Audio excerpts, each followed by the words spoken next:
226 करोड़ रुपए जीतने से चूका भारतीय प्रवासी, लेकिन हाथ लगे 56 लाख रुपए।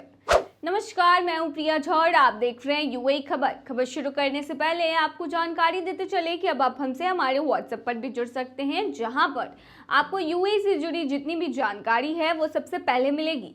आपको बता दें, इस वीडियो के कमेंट सेक्शन में हमने अपना व्हाट्सएप का लिंक दे दिया है, तो आप वहां जाकर भी हमसे जुड़ सकते हैं। तो चलिए अब खबर शुरू करते हैं। 226 करोड़ रुपए जीतने से भारतीय प्रवासी चूक गया, हालांकि फिर भी उसने 56 लाख अपने नाम कर लिए।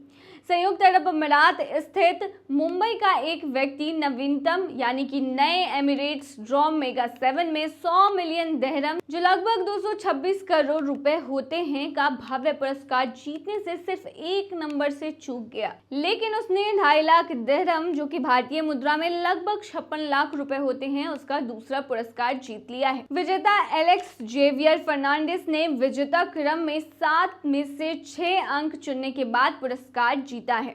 पिछले 27 साल से दुबई में रह रहे Fernandes oil and gas services industry में काम करते हैं। उन्होंने कुछ महीनों में टिकट खरीदना शुरू कर दिया था और हर हफ्ते मेगा 7, EG6 और फास्ट 5 गेम खेलते रहे हैं। फर्नांडिस अपनी जीत के बारे में जानकर बहुत खुश हुए। उन्होंने एमिरेट्स के आयोजकों को बताया कि इस खबर से उनके घर में अलग अलग इमोशंस के बवंडर आ गए हैं। कोई खुश है तो कोई आंसू बहा रहा है, तो कोई भविष्य के लिए उत्साह की योजना बना रहा है कि आखिर इन पैसों का आगे करना क्या है। फर्नांडिस ने अपनी जीत का उपयोग करने की योजना व्यक्त की, लेकिन अंतिम निर्णय उनकी वाइफ का होगा, क्योंकि उनकी जो वाइफ है वो काफ़ी अच्छा फाइनेंशियल मैनेजमेट करती हैं। एमिरेट्स जो संयुक्त अरब अमीरात का अग्रणी गेमिंग ऑपरेटर है, जो व्यक्तियों और समाज का समर्थन करने के लिए CSR फर्स्ट दृष्टिकोण के साथ एंटरटेनमेंट एक्सपीरियंस गेमिंग प्लेटफॉर्म और प्रोडक्शन प्रदान करता है। संगठन के पास 3 तेजी से बढ़ते गेम हैं, मेगा 7, EG6 और फास्ट 5, जो साप्ताहिक रूप से लाखों दिरहम प्रोड्यूस करते हैं। बता दें, फास्ट 5 एक असाधारण साप्ताहिक प्रतियोगिता है जो संयुक्त अरब अमीरात के समय अनुसार हर शनिवार को रात 11 बजे आयोजित की जाती है, जो प्रतिभागियों को 25 वर्षों तक हर महीने 25,000 दिरहम का जीवन बदलने वाला भव्य पुरस्कार जीतने का मौका प्रदान करता है। प्रतिभागी आधिकारिक वेबसाइट या एंड्रॉइड और एप्पल स्टोर दोनों में उपलब्ध एप्लीकेशन से अपने टिकट खरीदकर एमिरेट्स ड्रॉ में भाग ले सकते हैं। वहीं बता दें कि यूएई का ड्रॉ हो और इसमें भारतीय प्रवासी विजेता न हो, ऐसा फिलहाल तो असंभव ही लग रहा है, क्योंकि जितने भी ड्रॉ के विनर्स के नाम सामने आ रहे हैं उसमें भारतीय का नाम जरूर होता है। वहीं बता दें कि इससे पहले भी एक बार फिर से भारतीय प्रवासी ने Abu Dhabi big ticket draw में जीत हासिल की है, और ये जीत 1 नहीं 2 नहीं बल्कि पूरे 33 करोड़ रुपए की है। कतर के रहने वाले एक भारतीय प्रवासी ने अबू धाबी में आयोजित बिग टिकट की रेफरल ड्रॉ सीरीज 256 के दौरान 15 मिलियन दिरहम का भव्य पुरस्कार जीता है।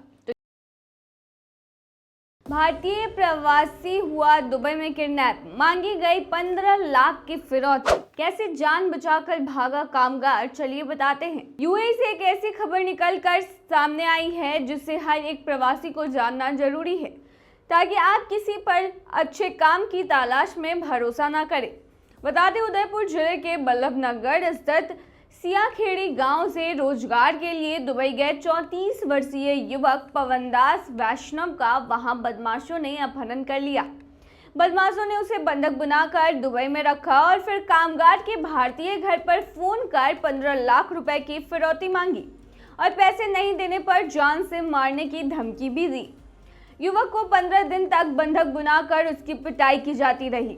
आखिर में परिजनों ने भाजपा प्रदेशाध्यक्ष और चित्तौड़गढ़ सांसद CP जोशी के माध्यम से मंत्री कैलाश चौधरी और रेल मंत्री अश्विनी वैष्णव से दिल्ली में उनके आवासों पर मुलाकात की। लोकसभा अध्यक्ष ओम बिरला से भी मुलाकात की और पवन को बचाने की गुहार लगाई।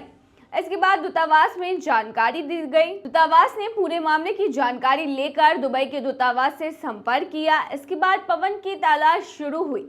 इसकी भनक बदमाशों को भी लग गई और वे 4 अक्टूबर की शाम पवन को एक एयरपोर्ट में करीब आधा किलोमीटर दूर सड़क पर छोड़कर फरार हो गए। अब पवन सकुशल अपने गांव सियाखेड़ी लौट आया है। पवन के भाई जगदीश वैष्णव ने मामले के बारे में बताया कि पवन का 21 सितंबर को कॉल आया था कि मैं फंस गया हूँ, 7 लाख रुपए का तुरंत इंतजाम करो। करीब 1 घंटे बाद उसी के मोबाइल नंबर से फिर से फोन आया, तब उसकी जगह कोई अनजान बोल रहा था। उस व्यक्ति ने धमकी दी कि 10,96,000 रुपए अभी ऑनलाइन ट्रांसफर नहीं करोगे तो पवन को मार देंगे। अगले दिन गिरोह का फिर से कॉल आया और फिरौती की राशि बढ़ाकर 15 लाख रुपए मांगी गई। पवन के भाई जगदीश ने बताया कि उनके कुछ परिचित दुबई में रोजगार के लिए काम करते हैं। पवन उन्हीं लोगों से बात करके 15 जुलाई को दुबई गया था। वहां परिचितों की मदद से छोटा मोटा कुछ काम किया, लेकिन कोई अच्छा रोजगार उसे नहीं मिल पा रहा था। वो काम की तलाश कर ही रहा था कि इसी दौरान दुबई में श्रीलंका के एक नागरिक से वो संपर्क में आया। उसने पवन को काम दिलवाने का भरोसा दिया। उस व्यक्ति ने पवन को कुछ अनजान लोगों के साथ कार में काम करने की जगह भेज दिया। पवन जहां पहुंचा वहां दुबई में बेहद सुनसान इलाके में बना एक विला था। पवन को बताया गया कि उसे वहीं रहकर ऑनलाइन मार्केटिंग का काम करना है। उन लोगों ने पवन का वीजा पासपोर्ट भी छीन लिया। पवन ने विरोध किया तो बंधक बनाकर मारपीट की गई। फिलहाल पवन वापस अपने घर लौट आया है। तो ये थी तमाम जानकारी। बने रहिए ऐसी खबरों के लिए यूएई खबर पर।